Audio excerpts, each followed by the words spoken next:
Welcome to the Adjunct CEO podcast with your host, the Adjunct CEO, Dean Akers. Tips, ideas, and interviews with top leaders to help you and your business when results matter. So I'd like to welcome everybody back to the show. Last week was a lot of fun. I got a lot of comments, a lot of emails from folks around the world hitting me up at help@adjunctceo.com, help@adjunctceo.com. And they were really reaching out to me on the last episode about the whole process of thinking like a child and self-talk. So that was a good show. I hope it helped some of y'all. It was more anecdotal stories, but it really is powerful. And as I work with CEOs one-on-one, I really still see this epidemic of self-talk. And as you start curing of that in your own personal lives, you're going to see a lot more results, a lot higher successes, and quite frankly, you'll start laughing to yourself when you catch yourself self-talking. Today, I got a kind of a really interesting direction to take, and it's a direction I've taken for years.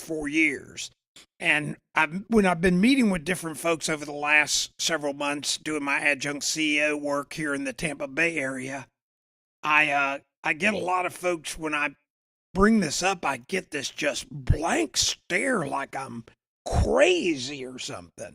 Now, that's not to discount that I'm not crazy, but today I'm going to share with you a concept that has worked for me in my business, and it's born out of something that I learned years ago when my kids were young, and I'm going to share it with you. And it has to do with that three-circle process and getting on deals and winning more deals. If you remember in previous episodes, the three circles. Circle one is your current sales and the sales you know you lost. Circle three is the sales that you can anticipate the whole market had wherever your marketplace is.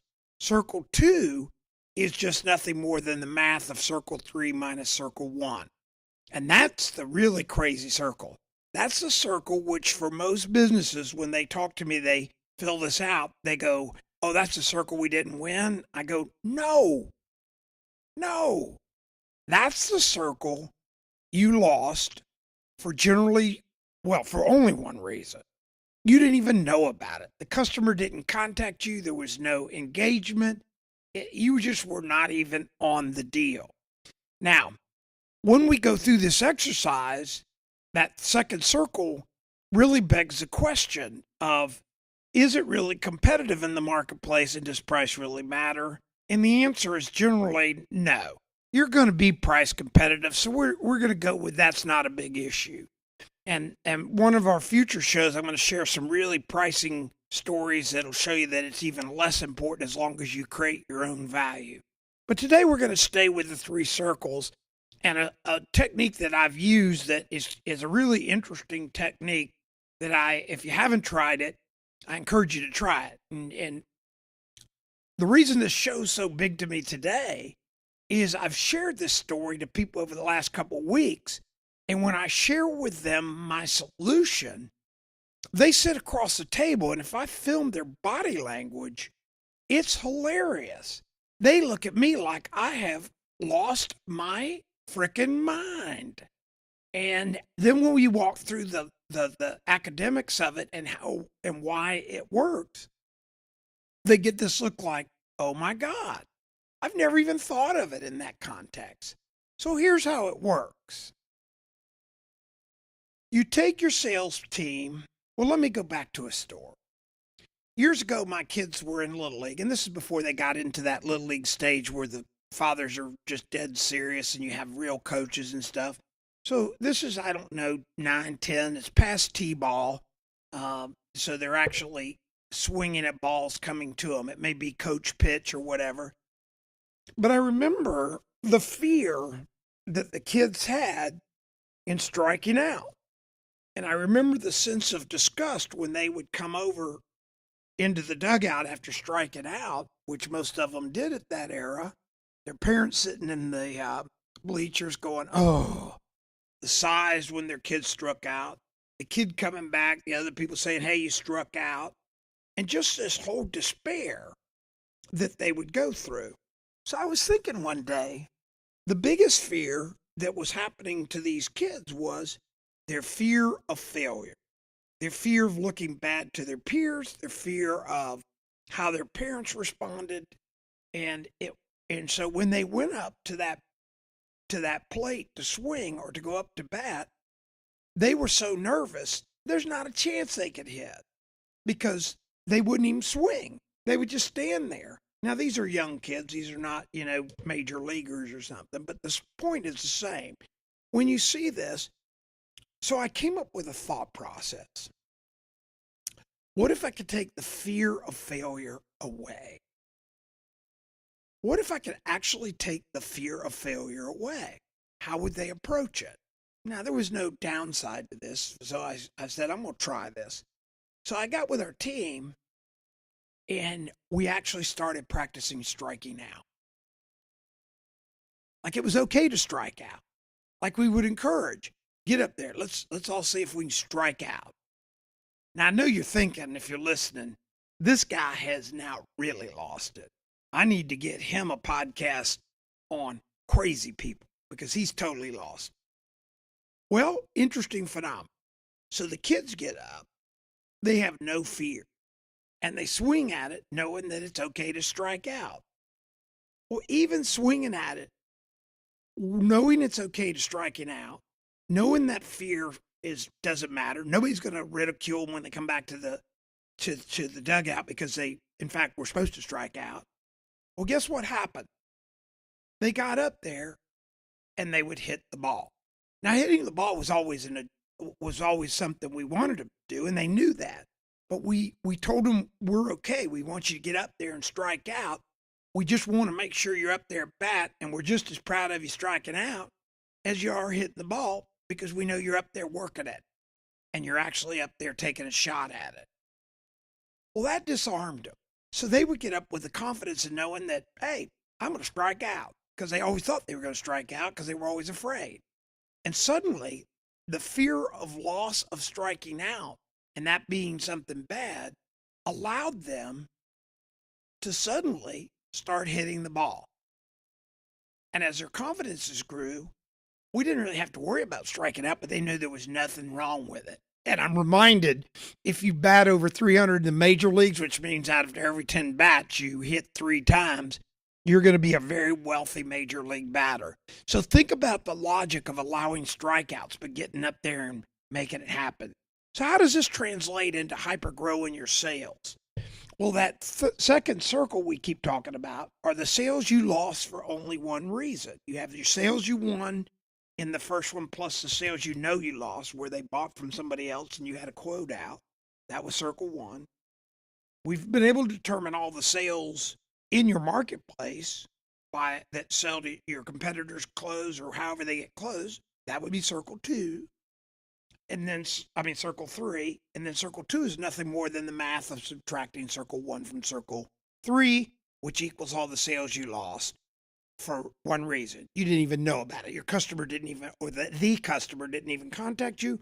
Or more importantly, in a business to business, your salespeople didn't even engage the customer to have a shot at. So, how does this work with the analogy of the Little League? Well, I've had several of my sales teams in the last 10 years, and I came up with kind of an interesting concept. I raised my prices. I raised my prices 25% above what they all thought the market was. And I did that, and they all looked at me and said, we'll never get a deal. And I said, with our current customers, you do whatever you want. You can sell them the same price. You can do whatever you want. I just want to make sure that that when you go out on the new deals, I want you to go out and I want you to quote prices, but get on the deal and quote prices 25% high. Oh my God, they looked at me and they go, well, we'll never get a deal. We'll look like idiots. And the price matters. And I said, well, here's the reason. I got a deal for you. every deal you lose that you're on, and you in fact lose it, and you lose it and can bring back documentation. I don't need to know the price, but I know have documentation that the customer bought from somebody else. So you get a copy of the purchase order. The prices can be blanked out. I'm going to pay you 100% commission. And now here's the interesting thing. It's a better deal for you because the prices are 25% higher and you paid on the sale. So you're going to get paid on a higher price. So it's like a double win for you. All you got to do is go get on these deals, quote them 25% higher, keep your mouth shut, and then when they say, we're using the other guy, you can go, okay, can I get a copy that you bought from them? And my company has a program for me if I can prove that. And most customers go, oh, okay, thanks for quoting. I mean, you were high and everything. So my guys, with no downside, they decide they're going to go out and they are going to prove me wrong. Just like these little kids, when I got them the confidence to get up there and say, hey, go ahead and strike out, try to strike out. They'd start swinging at the ball because they weren't afraid. And when they started swinging at the ball, they started getting hits. And when they started getting hits, we got runs. And when we got runs, we started winning. And the whole time the psychology was, get up there and I want to see you swing at it and strike out. So in sales, basically what I'm doing is I'm challenging my team to go after this second circle, which is enormous. And I promise you, when you do the math, it's going to be enormous for your company.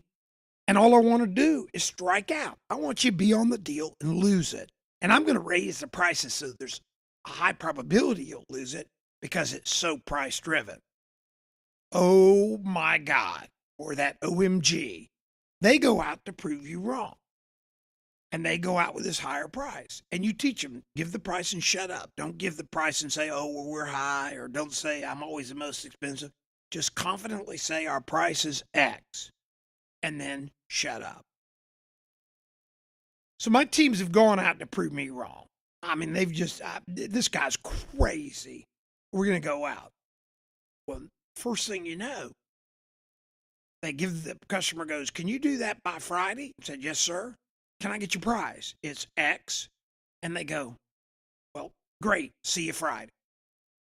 Whoa, wait a minute.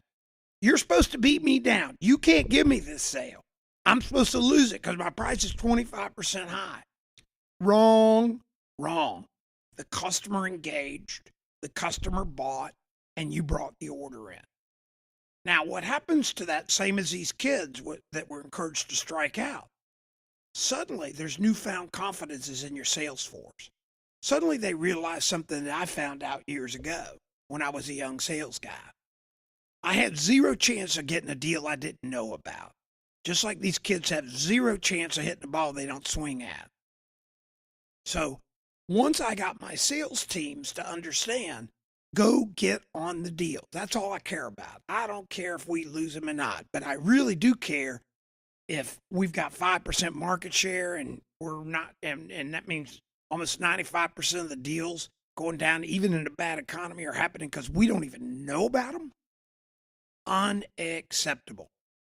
Now, if it sounds in my voice I'm crazed up about this and a little probably too passionate about it, it's because I am. I really am. I have found that the biggest successes in sales is being at the plate and swinging at the ball, being on the deal, taking your shot. When you start getting on deals, you'll find that you will close a lot of the deals because the customer has you just on it and you cared. You returned the phone call. You showed up. You were interested. You didn't spiel them. You were there to help them, and they'll value that. So my message today is take your 3 circles. Take your existing sales. Take the sales in the market. Circle 3, which is take circle 1 minus circle 3, and that's circle 2. And then get with your sales force and get them on the deals. Get them swinging at the balls versus standing there afraid to strike out. Get them over the fear of losing a deal. Just get them on the confidence of getting on the deal. Now, I hope this all helps you today. It's made huge differences in my companies. This philosophy has allowed me to take companies from 30 million to 55 million the following year to 80 something million in one company. Plus, in one company I did it in, it took us from 50 million to 80 something million to over 100 million in less than 2 years in a bad economy, in a competitive market. So I've used this philosophy time and time again. And so far, it's always worked. So get your teams, and if you're an individual listening, get yourself geared up to go get on the deals. And if you want to be mad at yourself, don't be mad at yourself for losing deals. Be mad at yourself for not even being on the deal. Be mad that you're not even swinging at the ball. So I hope this helps you. Again, most of my shows, you can reach back out. I love when I get feedback from help@adjunctceo.com, help@adjunctceo.com. If you've got any comments or you want to disagree with me or you want me to give you some free advice, reach out there for a way for me to contact you. I'll be happy to call you and get a hold of you. If you're international, we can do that through Skype and help you out with this. Again, help@adjunctceo.com is the best way to reach me. And I just close with this. I know this works, and I know it can help you. So go out and make it happen. Get up to the plate, and don't be afraid of striking out. Have a great week.